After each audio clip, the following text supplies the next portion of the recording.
First up, out of focus, Israel has announced a limited ground operation against Hezbollah in Lebanon, sending its soldiers across the border now. In a statement, the Israel Defense Forces said its targets were located close to the border that posed an immediate threat to Israeli communities in northern Israel. It said the military operation Northern Arrows involves ground forces supported by air force and artillery with precise strikes. Just after midnight, consecutive blasts were heard across the Lebanese capital. Now Hezbollah leader Deputy Leader Naim Qassem, in a first public speech since Nasrallah's death, said the resistance forces are ready for any Israeli ground engagement. At least 95 people have been killed and 172 others have been wounded as Israeli warplanes carried out massive strikes on Beirut's southern suburbs in the last 24 hours. Now, according to the State Department, the U.S. was informed about Israel's ground operations in Lebanon. The spokesperson, Matthew Miller, said the U.S. officials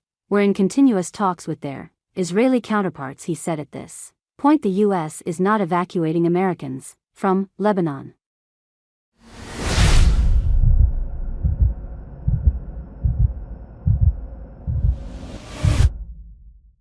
We're not evacuating American citizens from Lebanon at this time. We always conduct a prudent planning process. We have been doing that for some months, going all the way back to October 7th, but at this time there's still commercial options available, right?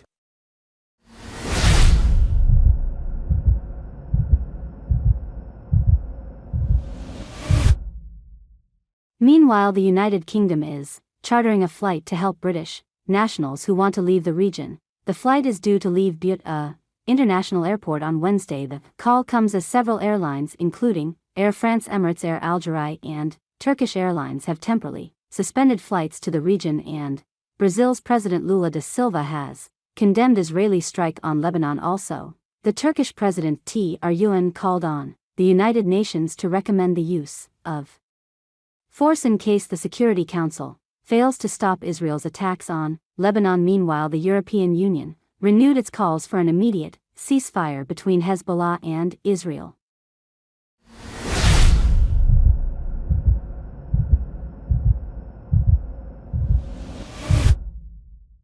This is a moment of trust for, certainly it's a moment of truth for, this country, out in the middle of our war. In the European Union has to collectively commit to preserve its state institutions of the risk of collapsing.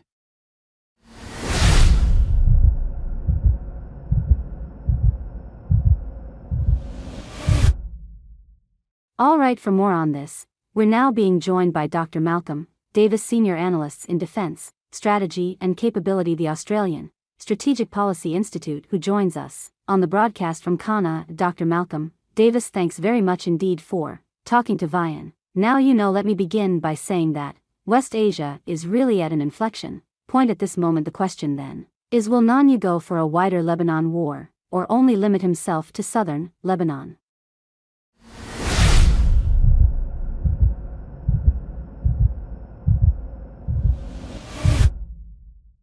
Look, I think at this point in time that he is going to focus on southern Lebanon. His goal is to force Hezbollah back to the Lani River, which runs in parallel to the Lebanese-Israeli border about a distance of 30 kilometers or so, and that gives Israel a buffer from which they can then protect their citizens in northern Israel and allow them to return to their towns and villages in northern Israel. Obviously, the airstrikes are going to continue in terms of going after Hezbollah missile and rocket capabilities across Lebanon, but I certainly don't see Israel extending this ground incursion into a full-scale INV as and ending up basically in a ground war in Lebanon, like they had last time, where they took heavy casualties.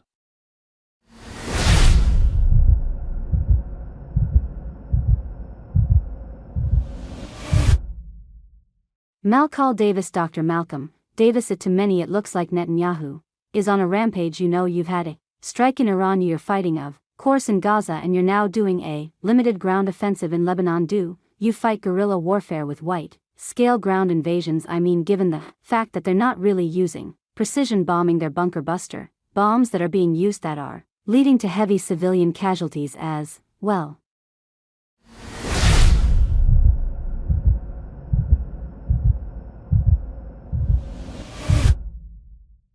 Well, I wouldn't call this a rampage. I mean, let's start at the beginning here, in terms of October the 7th, which was, under an attack on Israel undertaken by Hamas with the sponsorship of Iran that caused about 1,250 Israeli casualties and saw huge atrocities being committed against Israeli citizens. On October the 8th, Hezbollah began launching large rocket and artillery attacks against northern Israel. So Israel, I think, has been quite restrained against Hezbollah. It's been quite restrained against Iran. In April we saw an exchange of fire between Israel and Iran, primarily because Iran was retaliating against an attack by Israel into Lebanon, against Iranian Revolution Guard Corps commanders. So I think that it's not a rampage, it's Israel defending itself, and it's going to the fullest extent that it can, using its conventional military forces to win this war as effectively as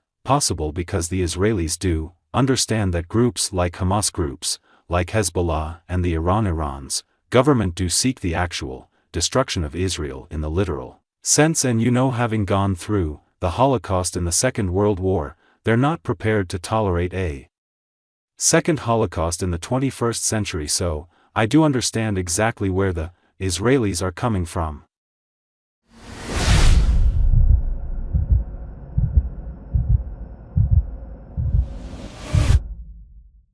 Dr. Malcolm Davis, I beg to defer that this cannot obviously be compared to the Holocaust, but certainly many believe this is a genocide in itself if you compare the number of deaths in October 7 to the number of deaths we're seeing in Gaza and now in Lebanon that are rising by the day, and we don't know how long this war in Lebanon will continue. There is a collateral that is the civilian deaths, and certainly a very high number even in today's warfare, but I want to move on. That's certainly.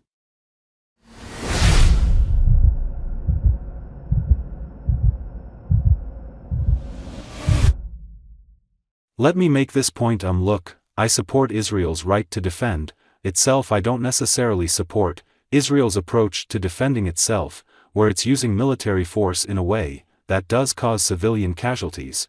There are things called the laws of armed conflict that require discrimination, proportionality, and necessity, and you can make an argument, I think, that Israel is undertaking its military actions in a way that violates those laws of unconflict. Having said that, Israel is certainly recognizing that its opponent seek its destruction, and no one can argue against that, because Hezbollah, Hamas, Iran have all made it very clear that they seek the annihilation of Israel. When they talk about death to the Jews, that's exactly what they're meaning, so let's not equivocate on that.